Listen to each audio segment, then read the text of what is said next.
We'll start with apologies for absence for anyone here. I think everyone's here today. Thank you very much.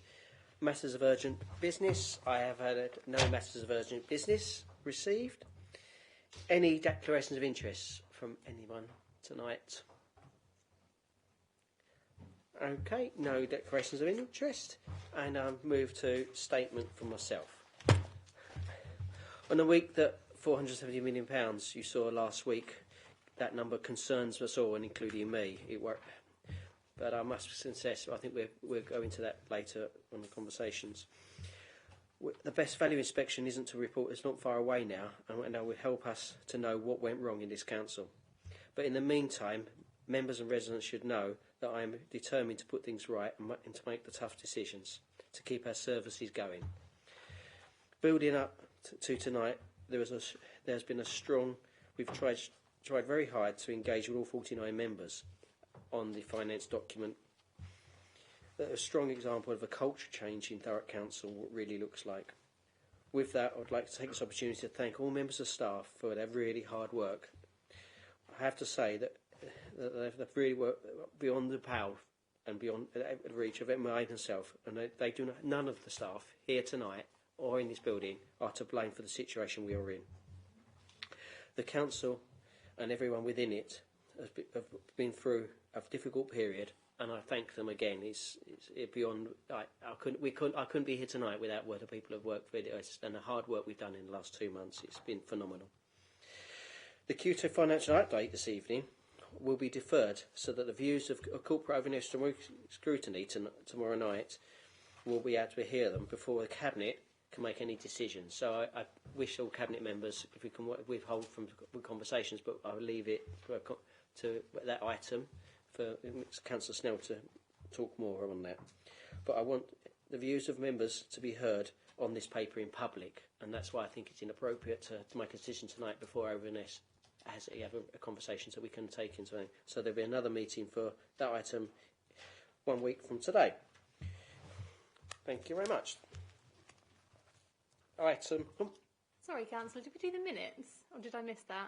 Pardon? Did we do the minutes? Did we approve the minutes? I didn't see it. We didn't agree the minutes. No? Oh, I mean, I jumped the minutes. No, that's all right. I didn't know if I misheard or not. No, I did. You was up, and I moved on to items and business. Thank you very much. Any minutes? Do we? Agreed. Thank you very much. Any seconder? Second. Okay. There you are. Thank you very much. Sorry about that. Thank you. I was watching you turn the machine on. Item from briefing policy and other items. There is. Oh, Councillor Johnson. Very quickly, thank you, Chair. I'd just like to put on record my thanks to our wonderful local businesses and our residents for the Give a Gift, which has gone on for its 7th year this year. We've received over 1,400 gifts, and at the moment listed over 1,000 children and young persons for those gifts, with a few more lists that we still are sure that we will fill, and all those presents will be used. So I'd just like to say thank you to everyone. We couldn't have done it without them. Brilliant. And all the staff that worked very, very hard on it. Thank you again. Any other councillors? No. Thank you very much. Questions from non-executive members? Petitions? There was none. Questions? You? Okay. Matters referred to the Cabinet for consideration by ONS. Any items? No. Q2 financial update. Can I move to Councillor Snell? But obviously it's been deferred, but we can. Yeah, thank you, Leader. I mean, obviously we've had plenty of occasions where we get these reports that come to us either having last minute been to ONS or sometimes not even been to ONS at all because it's been too late. It's only right that the opposition and members of the public get to hear this report in an open forum and before we produce the report for Cabinet. So to that end, we're going to defer it from this meeting until next week. ONS is tomorrow, so after ONS had their say, then we'll come back and discuss this next week. So I was going to open it up to questions from any members that turned up tonight to ask questions on it, but there don't appear to be any, so we'll move on. Thank you, Leader. Thank you. So that's been adjourned to the 14th, is that? Yeah. Is that? Can we just take a vote on that? That's okay to adjourn this item, members? Yeah, agreed. Thank you.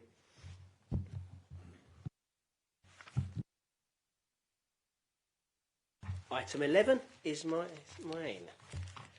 Freeport.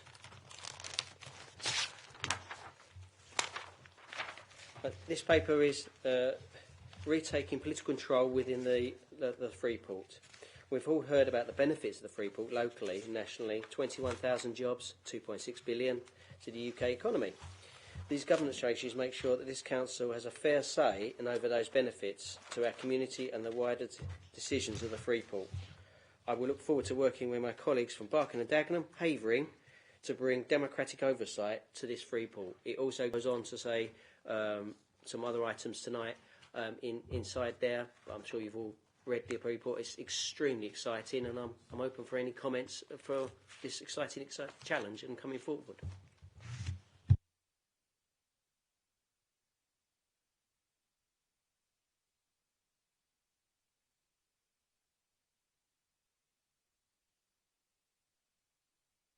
Any questions on there before I move forward?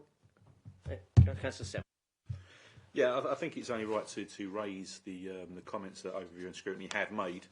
And obviously there's a concern there that the council could be overstretched and don't have the capacity for this. So how can we be sure that that's actually not the case and everything should be fine moving forward? I think we need to address this because as they have raised it after all.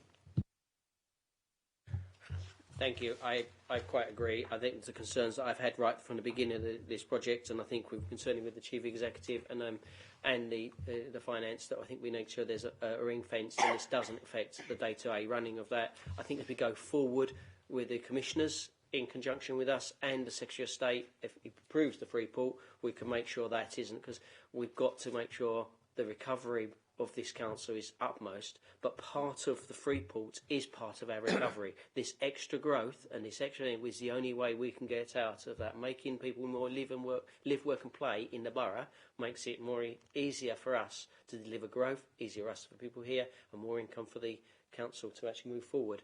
So it's actually one of the structures of the improvement plan is to deliver this Freeport, and I think it's I can see that, and I do see their concerns. The concern I was raised, and I think that's inside the notes from the commissioners of that.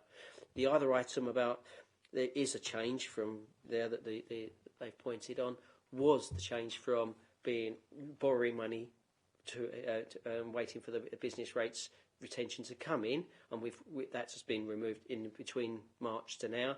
And I can see that, but I think there is a challenge to our finances. We've got to realise we've got to do things differently. This is money deferred, not money lost for the Freeport. And if we continue with the Freeport, that money is still coming to us at the time, and then we make sure we're not borrowing against it, so there's no interest charges, and we're reducing our debt. We must consider the 5 policy pillars that the Secretary gave us in September when I took over as leader. And this is a point example. It's a tough decision, horrible decision, really, that we can't see earlier, but I don't think this is any money deferred.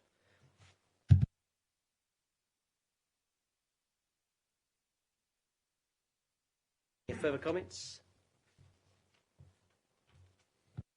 Slabas.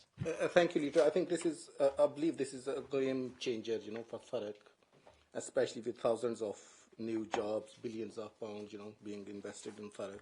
So I will support this. Thank you.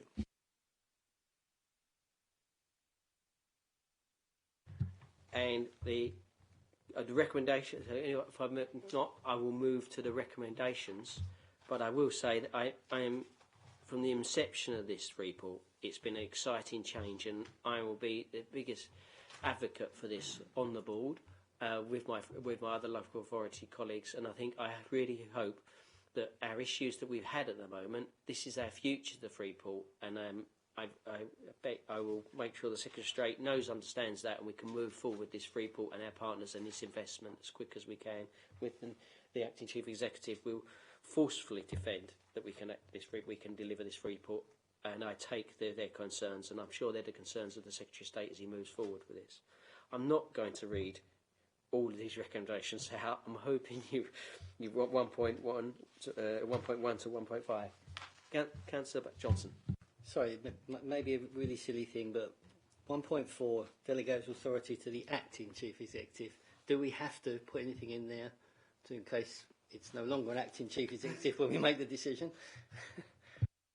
I will defer to legal for that. I'm assuming as now.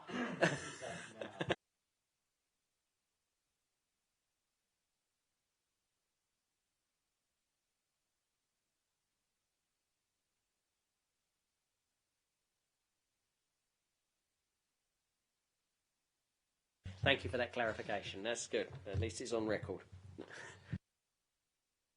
Any other comments before we move forward to the 1.1 to 1.5? Can I have a show of hands? Agreed. Thank you very much, that Cabinet. It's been a long journey to get this paper here. This is our third Cabinet paper on this item on governance in less than this calendar year. Really excited. I'm hoping tomorrow the letters to the Secretary of State and we can move forward and we get answers back very quickly. Moving on to the next item. Next item is a digital customer service and strategy. Councillor Duffin. Thank you very much, Leader. So what I want to start this by just pointing out and reminding people, this isn't about taking away those that are non-digital. And it's important to remember that. This is about making it as easy as possible for everyone to access and do what they need to do. And if anything, that makes it easier to support those that are non-digital because it frees up more time, space, bandwidth to make sure that level of support is there for whether people walk in the front door, calling up, whichever route they decide to take. So it's not one that is about alienation. It's about efficiency, making sure people get the quickest and most efficient service, and then those are still supported if they're not digitally savvy. But no, one thing that I'm really keen and positive about this report is the journey of where we want to get to, because it can be frustrating when you contact some organisations where there's no sort of track record, there's multiple places you need to go, and it's about cleaning that up so that there is one front door, and not just that once you contact it's, hey, what's then happening after that? There's going to be the route that long term that you can see what's going on with that inquiry, where's that at, especially for people contacting the council, because it can be frustrating at times that you have to search through emails. Oh, when did I contact? What happened? So really looking forward to taking that forward, and just everything we do digitally in this council comes a lot of it with just efficiency and how we work as an organisation, because there is several sort of IT systems floating around. We've done a great piece of work to bring that back in line so we've got more visibility over what's being used, and now it's then about delivery of that and making sure that we make everyone working together across the organisation. There's a few key bits I want to draw people's attention to, so I'll just read these out. With local full fibre network phase 2, funded from a 2.5 million Getting Building Fund grant, has rolled out 85 sites and an additional 45 kilometres of spine fibre for rural areas. Processed 89% of FOI requests within 20 working day timeframe. The commissioners expect 90%, so it's 8% above target. But obviously, hey, for us as a council, the goal is to get to 100%. It's not just to match what the target is, it's to beat it. Our customer service performance was again recognised externally with accreditation of the CCA, which is Customer Contact Association version 7 global standard. Our e-newsletter continues to be a valuable channel for reaching residents directly with key information and updates. Just a staggering number. 98,000 Thurrock residents remain subscribed to our newsletter. And as well, based on local government benchmarking, because we know not everyone opens every email they're sent, the goal is 33%. Team Thurrock newsletter gets a 65% open rate, which someone involved in media advertising it's insane, if we're going to be honest, which just shows how much local residents value that form of communication and reaching out. So there is lots of great work here. There is a journey that we need to go through, and it's about not just building a good report, it's going ahead and delivering it, and that's something that I'm really keen to see over the next 12 months. And some things will take slightly longer than that because it's a big transformative project, but it's certainly the right direction. And any questions from members? Councillor? There was a time, but when that's where I was staring at you. But I'm happy to take your questions, Chair, if you don't mind, because you did it so kindly for me, not.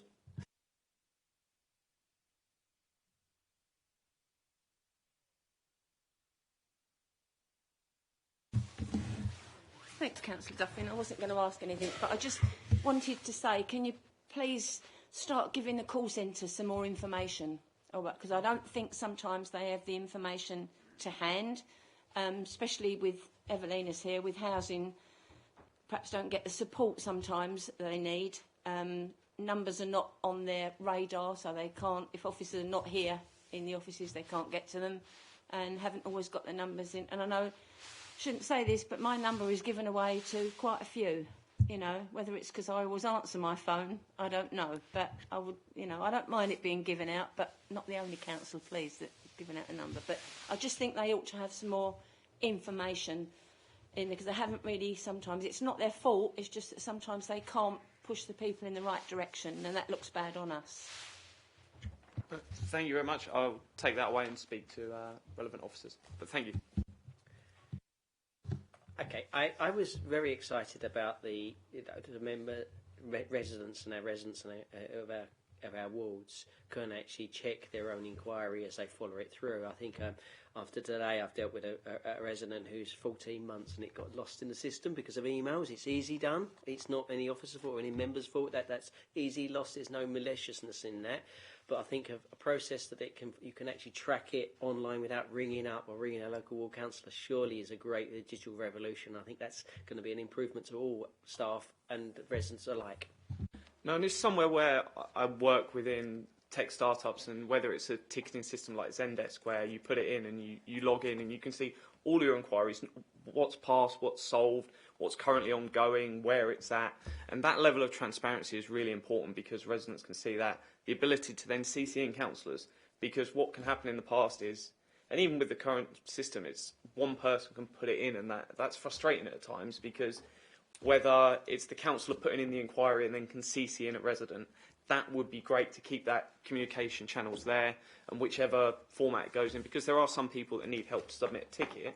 It'd be good for them to be involved in the communication rather than it's just one-to-one whoever puts in the initial stuff. So really looking forward to bringing more technology, and Zendesk is an organisation that works with local government, so no reason why them or somebody else. There is loads of great technology out there now in the world. Let's utilise it to make our residents' journey better. But ideally, we get everything solved and it doesn't get to inquiries and questions.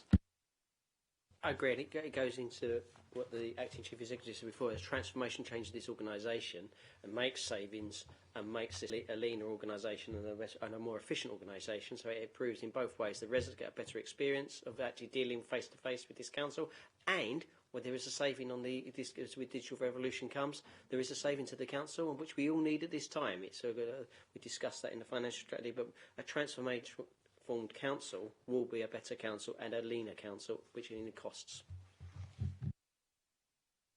Councillor Maney. Thank you, Chair. I know this is the way forward, and obviously I support it, but the only thing I will say as a note of caution is digital is fine, but obviously it still requires our staff to process that inquiry. The computer won't do that for us, and I'd be lying if I said that sometimes it isn't a process for just issuing procedural responses. I've seen some of the responses that people get, particularly in relation to reporting missed bins, and it's like cut and paste, send, cut and paste, send, cut and paste, send, and I'm not going to I'm not going to not highlight that. You know, as much as it's important just to highlight the things we do well, I don't think we excel in this kind of thing just yet. And I know this is about making us get to the point where we do excel, but I think we do need to remind ourselves that this can't become a process for just procedural responses. Because I'm a cabinet member, but I'm also a ward member, and if I see my constituents getting the kind of responses that they've had in relation to some of their bin inquiries, it's not going to be, a very pleasant response from me. Councillor Duffy.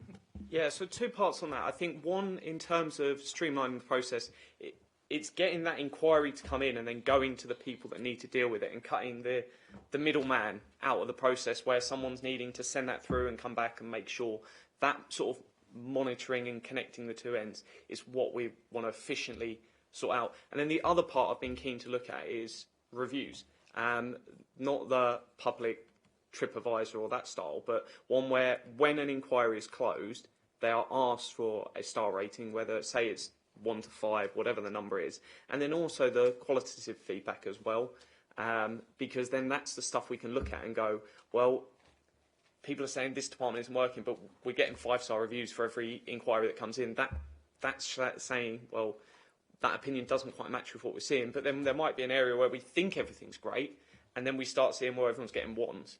Is it a case that, hey, someone didn't get their kids in the schools they wanted, and then that's why they're getting ones? We can then look into the qualitative and find out what the reason was for reviews.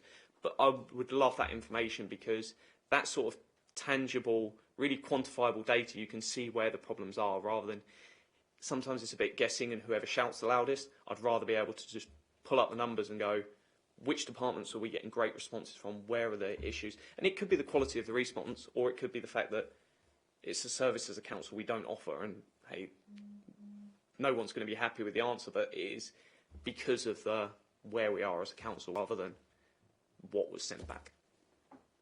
Councillor Spillman. I think the qualitative, when you mention that, is music to my ears, because I've been banging on for a while about how we've historically not made any effort to actually approach people that used our service and have a human conversation with them. We might ask them a score out of 10, but we're talking about a very human exchange, the services we've got. It's not a score out of 10. It's, how were you spoken to? Did you feel respected? Did you get answered? It's an in-depth conversation. And I do find it, in terms of, we looked at it, I remember when I was chair of housing, people would come through, some of the most vulnerable people in our community would come through our services, and we wouldn't do an exit interview with these people to find out how we'd done. And I found that no, and I found that very, very, very worrying. So no, it's music to my ears when I hear stuff like that, because it's really important to have that. It's not a survey we're doing with someone. We don't want someone to click a few buttons. We want to speak to them and get to know exactly what their experience was like. Because if we don't do that, it's just a paper exercise, just so we can go for an audit and say, look, we've done that. And so, yeah, I'm very, very pleased to hear that. Yeah, it's not one that every resident I'd want some 10-question survey, but I like every single engagement, once it's marked as solved, closed, or whatever wording, terminology they use, that review is there. Whether someone completes it is completely another option, but I want it to be the simple 5-star and some words, and then, yeah, we can start sampling and we can build off the back of that, and maybe we go anywhere where we're getting lower reviews, then we start delving in deeper. Because, hey, if the responses come back great, we probably don't need to do a spotlight in that area, but it's using that to then target the resources and go, what's going wrong? But also do look at, if we've got an area that's excelling and the reviews come back really positive, is there learnings from that we can then take to other departments? So, no, taken on board. Before I sum up, I've had my 2 penny worth. I think it's a digital strategy, but interestingly, this is all about the culture and the behaviour of this council and how it wants to be open to and make sure that empowering other and go back to the conversations the chief executives had. It's important that it's that in this building and the staff and that service is good. I think we're not like finding and always look at the good points in these cabinet meetings. Let's the cabinet meetings look at where we're failing or we're not improving the service and not happening and getting complaints. Very much like the bins, and then that's the items this cabinet should be involved in and actually drilling into to make sure, not just talking how good we are, because we can only get better if we look at how bad we were and where our areas are. And then that's the bit I want in my leadership here and with the acting chief. We've got to look at changing how we work. And this is a good example of transformation. And then also changing the structure. I mean, not saying how good we've been, how great it is. Let's look at the bad items. I know we started that way in the transformation, Deborah, when we were talking about get rid of the amber and look at the bad ones and focus on the bad. I think we've got to do that in this transformation strategy. And the only way this council, I go back to that huge amount of mistakes and the mistakes, the learnings. We've got to learn from our mistakes, and throughout this, and this cabinet has got to there and start turning. Let's drive into the bad bits and then make sure they improve, not just talk about the good bits of the area. And press releases go the same. I'm not going to be ashamed to say the bad stories. Thank you. No, 100%. If you're going to ask people to review every engagement with the council digitally, then it's opening a can of worms. Don't get me wrong. It's not one where we're going to turn around and, hey, everything's amazing. We're going to be able to really quickly identify where people aren't happy with that engagement, and then it's a case of looking into why. And that's one I'm happy to shine the light, happy for long-term that data to go to corporate ONS, and it's really good information that we can look at the amber stuff, and I think Deb was the portfolio holder which scrapped like amber and moved it along. But that sort of reporting is good. I think this goes to a whole nother level where we can start shining the light on departments, which ones are doing well, and it's thanking them, and then it's also looking at where we need to do better. Councillor Maney back, and then Councillor Hughes. Arnold. Just very quickly, Chair, and I say this tongue-in-cheek, it wasn't that long ago that we were asked by the communications team and we were contacted by a constituent to say, can you go back and report it online? Hell will freeze over before I tell one of my constituents who contact me to go and report it online. So however this progresses, let's hope we don't go down this route of us being told when constituents contact with an issue, oh, go away and do it online. That can't be part of this. I know, this has got a long way to go, but let me just make clear, if I'm a councillor in a few years' time, I won't be telling residents who contact me, right, go away and report it online. Let's just make that clear. Understood, Councillor Maney. Do you need to answer? No, and I think it's one where if councillors had the ability to fill out a simple form and it went in quicker to the department it went to rather than it sits there in members' inquiries, and then they can go, actually, there's 3 residents on the same street that I spoke to this, or they're all neighbours. There's no point putting in 3 inquiries. You could just add them and straight in. That sort of stuff's really efficient, because I think long term we have to look at is an inbox where stuff then gets sorted efficient? No is the answer. And I would love to move to the point where that's all transparent, and then you've put in the inquiry, rather than waiting for councillor to respond, they're CC'd in, and then they can see what's happening and going on. And that's the stuff that I think would be a tool to really support councillors and get into the bottom of the issue that the residents got, rather than it bounces to an inbox, that person then has to sort it, and then it comes back, and it's just messy. I think we can use digital here, and you can obviously push the boat further with councillors on, hey, let's go digital, let's get all this there, because pretty much 49 of us are all relatively digitally savvy. I'm not going to say all whiz kids.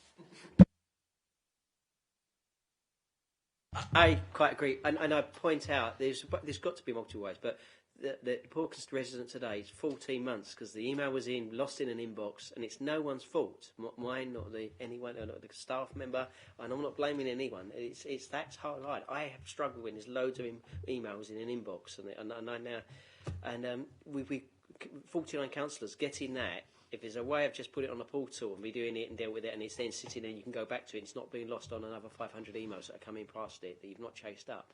It's a good way. It's years behind. We've had cases everywhere else in the country is moving this way, and that's really good. We're moving forward. Can I, Councillor Arnold? Yeah, thank you, Leader. It was just to really come in on that. The amber, I mean, yeah, straight away changing it to you either passed or you failed gives you an instant look on your quality, and the only way to continually improve is to know how bad you are and exactly like you say, those areas that we need to focus on, because it took it from 46%, 40-something% passing up to 75% passing. So there's nothing like a bad situation to focus your attention. So I very much welcome that review you're doing. I think it pushes the light on stuff, and then we can address it. And I think Councillor Coxall's point's right of what happens when something gets closed and it missed, or someone's pressed closed, who knows, by accident. Then the residents put in 1 star. This wasn't dealt with. Boom, that's something we can really easily pick up, all the 1-star stuff that comes back, and just quickly go, well, my son's in Purfleet and he didn't get into his school he wanted in Corridom.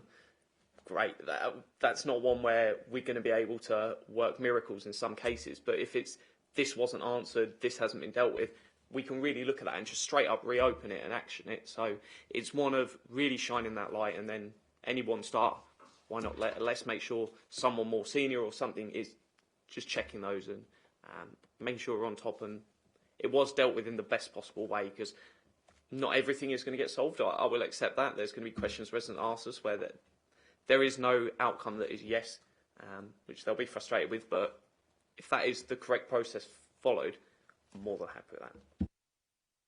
Okay, I think we've exhausted that, and there's any other questions? But for one small item, but it's quite an exciting transformation item. Okay, so I'll move to the recommendations. Cabinet agrees the digital and customer experience strategy. Thank you very much. And then move to the next item is housing allocation scheme update. Councillor Spillman.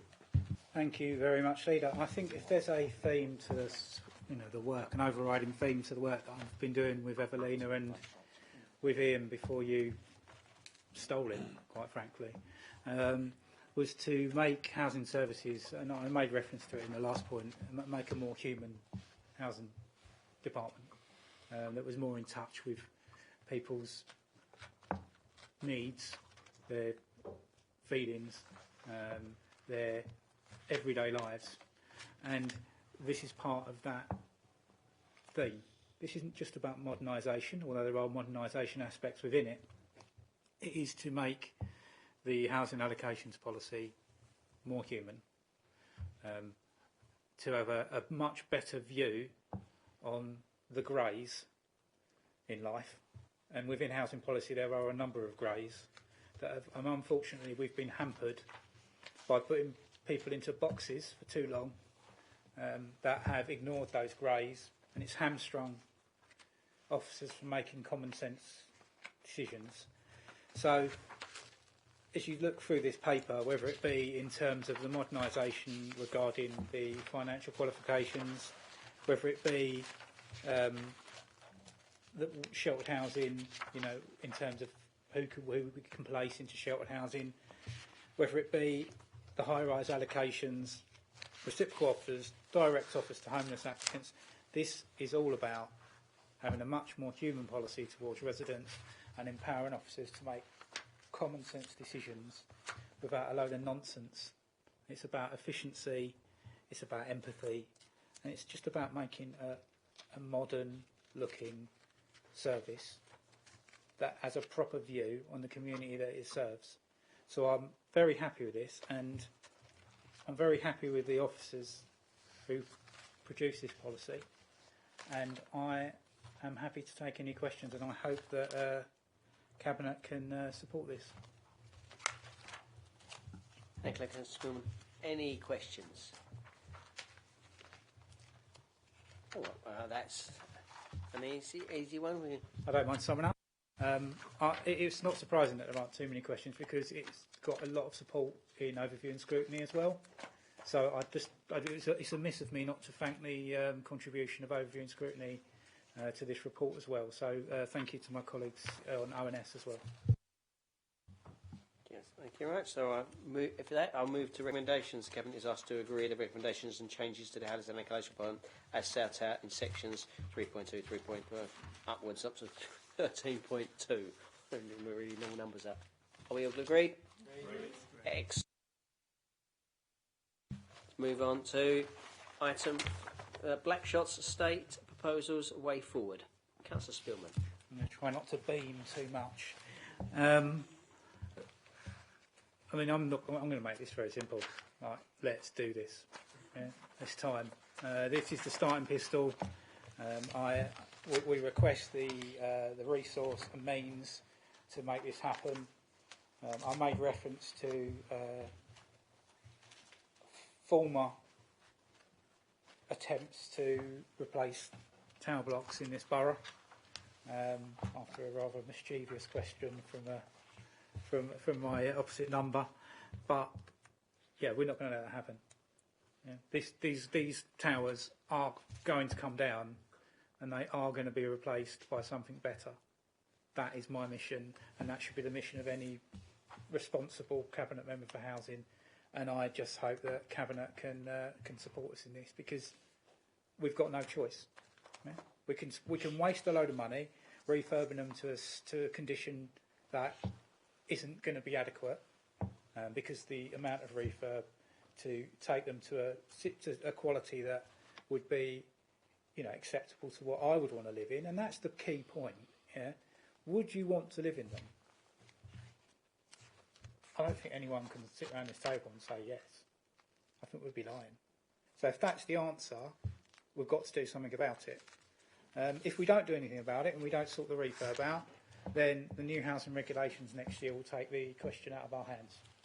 So doing nothing is absolutely not only is it immoral, but it's an absolute non-starter.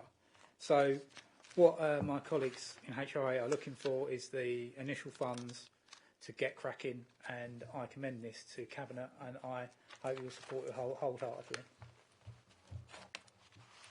And I think a non-executive member has asked to speak. So before I open it up to executive members, I'll ask Councillor Redsteel to come back again. If you Very much. I'm going to have a go now, don't you? And I'm not that bad, Councillor Maney, on digital.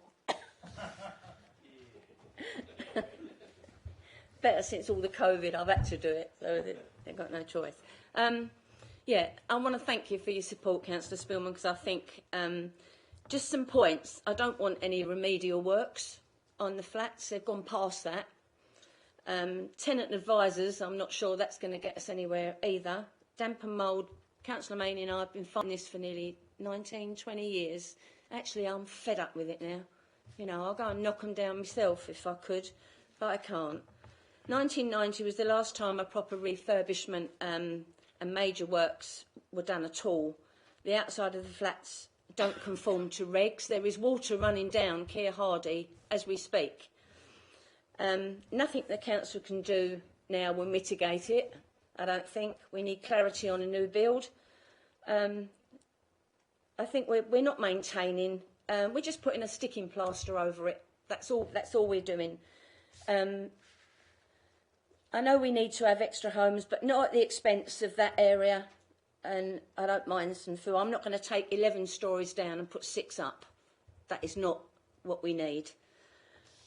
We need to make this right. I think residents deserve more than they're getting. They've been living like this for too long. Any more consultations, people will just get fed up with. The cladding is only making will only make, I think, the problem worse. As for using green belt, I think going back to the 3 areas that were used, I don't know why Horndon was used, because my answer is a resounding no to that. We shouldn't be taking green belt from one area and sticking it in someone else's area. I don't like the idea of that. Fields in Trust are only there to watch and look after and take care, and we work in conjunction with them for the fields and the parks that we have. The 2 plots they've mentioned are not in the path of the LTC. If they were, there's a new school on the opposite side, so it's going to go straight through that. So it's not anywhere near, so I don't know where that came from. I would want to know what scenarios we are using. We do not need any more resident engagement. They've had enough. As councillors, we take the flak all the time for those flats. Those flats that it was good because overview and scrutiny last week was so good. I had so many emails from the flats when I got home to know that people were actually watching that online, and it was good to feel that they were watching and they thanked overview and scrutiny for going into that. So, but I want to see, please, can't say that anymore. We need to get those flats down. Before I said it at overview and scrutiny, we've had one child die in London. We have lost a baby in those flats, but that went by, you know, a little while ago. But we will lose a child in those because the mould and the spores that are in those flats are beyond. People wouldn't want to live in those. A lady phoned me up the other day to say she'd some toys for a child. They were all now covered in spores, and they were Christmas presents. So that shows you how quick they make. So I you know, please, please, please look at other options we've got to do this and get it done. Please, thank you so much. Councillor Spillman, do you want to respond? Yes, please. Thank you for that, Joy. I mean, I got a number of emails as well after the committee saying that they'd also watched the agenda item and were also very pleased. The two people that have probably been in those flats dealing with those problems most are this gentleman sitting to my right and yourself. But I probably think the third person that's been in those flats dealing with those issues was probably me as well. So, I mean, we know those flats like the back of our hand. We've done so much casework over the years. We've had so many frustrating conversations with people telling us that they were, you know, they are fit to live in this, that and the other. We know that. And we've got, the council realises that, and we're going to crack on. This is, you know, we've got no choice. You know, I mean, anything other than moving forward at this point is a dereliction, and I'm not going to be a housing cabinet member who does that. So yeah, I thank you for support. There's options obviously that are still being considered. There's some there's consultancy to look at the most viable option, but it has my absolute categorical support. It is. I'd go as far as saying, you know, if I don't get this done, then it's a failing on my part to not get this done. It's that serious, yeah.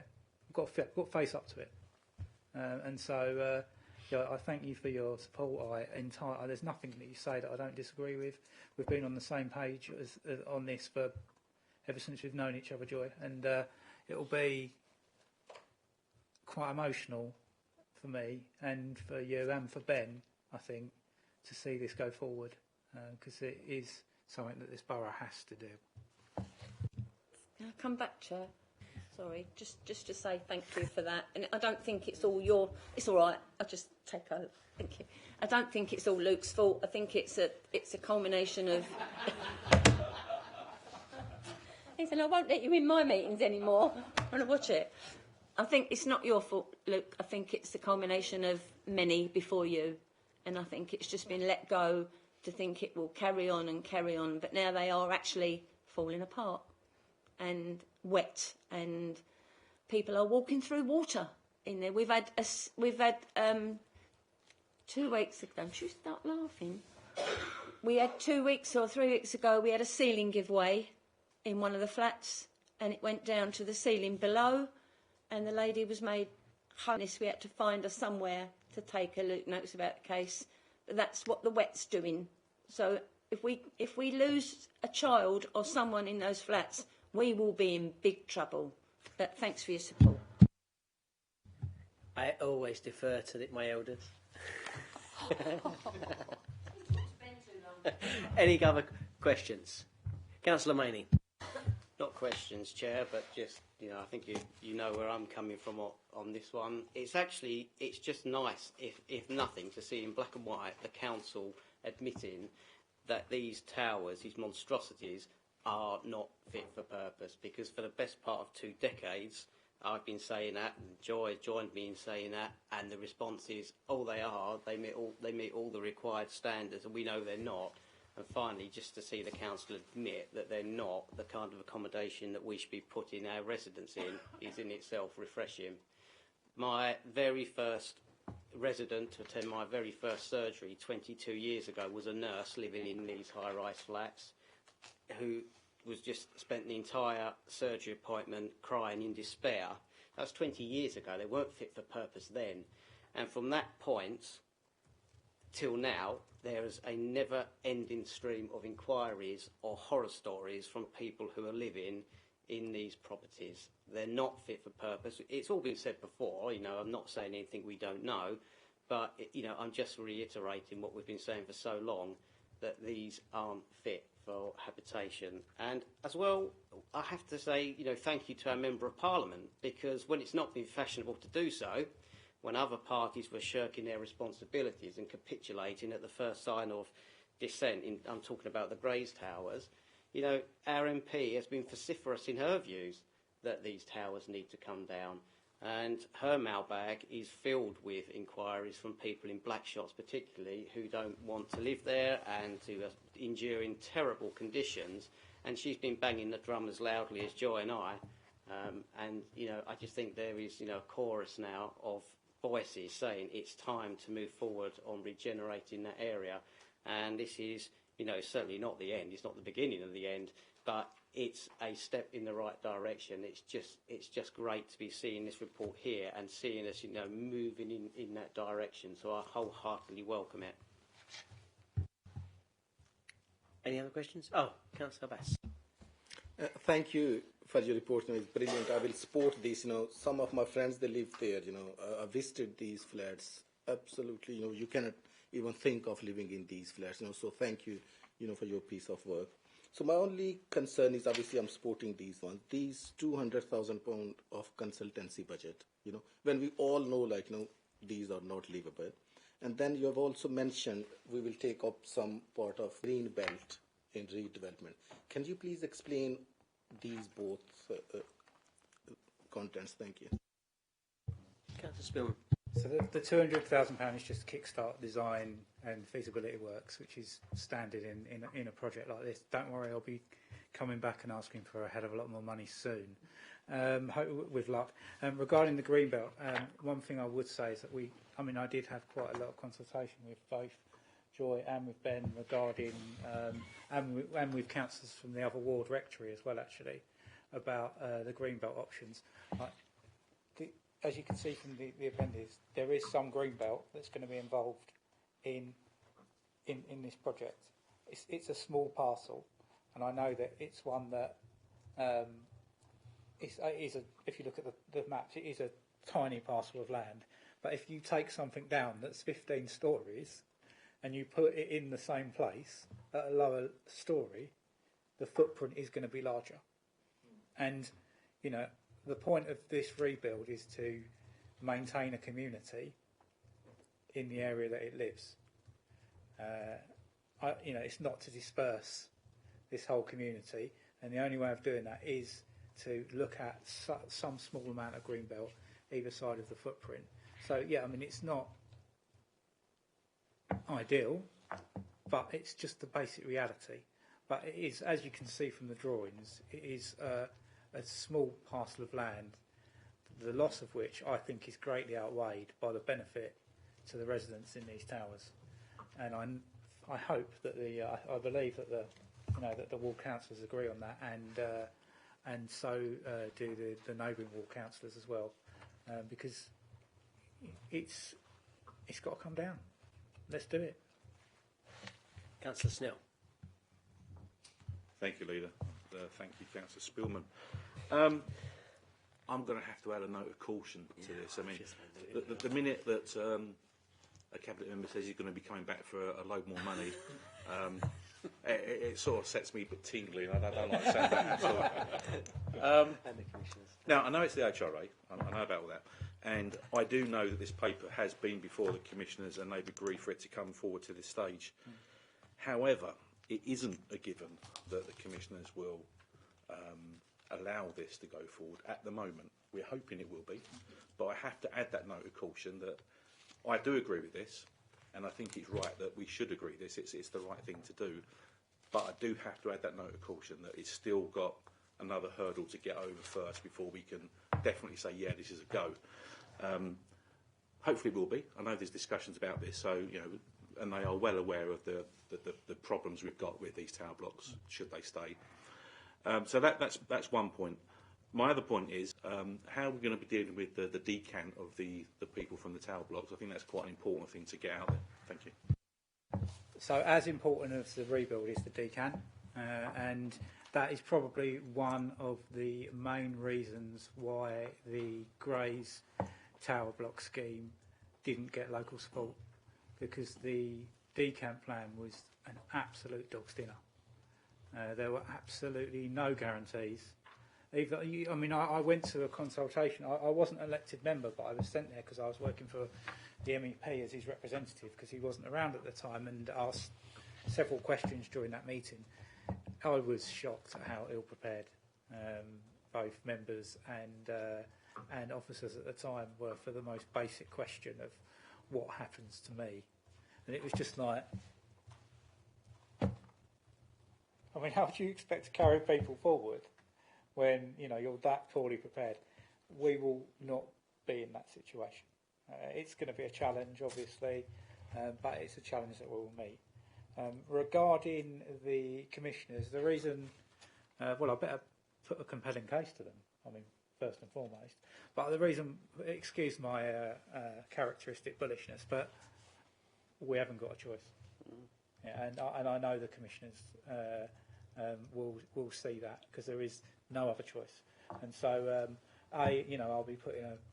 we'll be putting a comprehensive case financially for this to happen, but there's the alternative, and the alternative is completely unpalatable. Councillor Johnson, yeah, and then I can follow. Sorry, Leader, thank you. I've got to agree with you, this has been going on far too long. I mean, I remember it was probably one of the last statements I made in Cabinet when I was housing, that, you know, this consultation must not take away the fact that these could come down. And it's been going on ever since. You're so right about the decant. There was a proposal for regeneration in your own ward on the Flowers estate, and it was the decant preparation really that threw it all and almost made World War III over there. Yeah, so it is very important, but I do agree these have been albatrosses around our neck, and in my opinion they must go. Yeah, I do agree with that, and I think the compelling case to myself, Councillor Snell, the commissioners and the chief executive and the finance team here is that to make sure that, because even though we're in this position, it is the housing revenue account and not that. But we've just got to think that we've got to the commissioners, not the commissioners, the Secretary of State, give us a position that we must not increase our borrowing, and must reduce our borrowing, and that is a question we need to make sure. But with the compelling cases, the reason for the quality of the life of the extra costs, I go back to the acting chief executive, that we can make cases for spending. If we make, there's a case that it reduces the cost and burden of the council in the future years, and I think that case has got to show that there's a compelling case for these. One, it's nearly the same cost as refurbishment over a period, and two, that there stops the cases that will come in the future of in inappropriate housing, and we've got a corporate landlord responsibilities that we've got to upkeep. Add to that, I mean, you're absolutely right, Leader. The cost of we are going to borrow the money to build these towers, but people need to realise where we would get the money to refurb these towers, and that would be borrowed as well, and we'd be borrowing money for a sticking plaster, and I'm not prepared to go down that road to avoid, you know, a more difficult challenge. We've just got to get this done. So I think that the case is so compelling that I'm very confident that we'll get, you know, the support of all the required stakeholders. Before I bring Councillor Arnold, yeah, it's just making sure, I'm just expressing, make sure the case is compelling, to make sure that in the consultation process brings that to light, and in an open way, that there's a good reason to spend the money on this, and making sure we work to that, and it's to make sure I reduce the size of this council's debt down and make sure we not add money to the debt. And then there is cases to expend, and this could be a good case. Let's see the consultation rate. Let's see it bringing that back, and look forward to actually seeing that, and look forward to moving forward on a project. Councillor Arnold. Yeah, thank you, Leader. Most of the apartments within the flats are council rented, I know, but I saw at 3.15, 13 are leaseholders, so they're homeowners, and so they're going to maybe feel differently about it. But what we often see as councillors is we can do more for council tenants than we can for homeowners, that they come under a different category of what the council can provide or not provide. What I'd hate to see is 13 families treated differently to the other 155, and that they don't get that same wraparound service. I'd just like to make sure that we recognise that they are the homeowners as well, and that they can get the same kind of deal. Am I making sense? I mean, they're not going to get entirely the same deal. I mean, they're going to be essentially compulsory purchase as far as I'm concerned. So, I mean, it's a different situation. But, yeah, I mean, they deserve to be treated with respect, to be fully part of these plans going forward, and to be fully integrated into these plans going forward as well. And we'll make sure that that is the case. But no, there's obvious differences with how leaseholders and council tenants will be, you know, the changes that they will experience and the conversations that they'll be having with officers. Okay.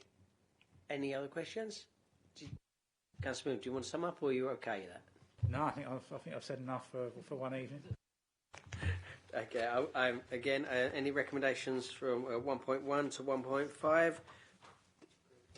Agreed. Thank you. Excellent. We can move on to item 15. Councillor Arnold.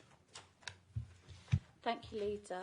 The Public Health Department are seeking agreement to publish this report, something I would highly recommend.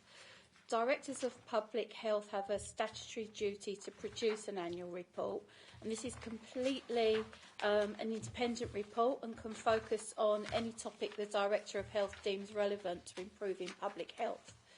The purpose of these reports is to inform our service areas and health partners to gain focus and steer health professionals within their strategies to achieve overall objectives across the borough.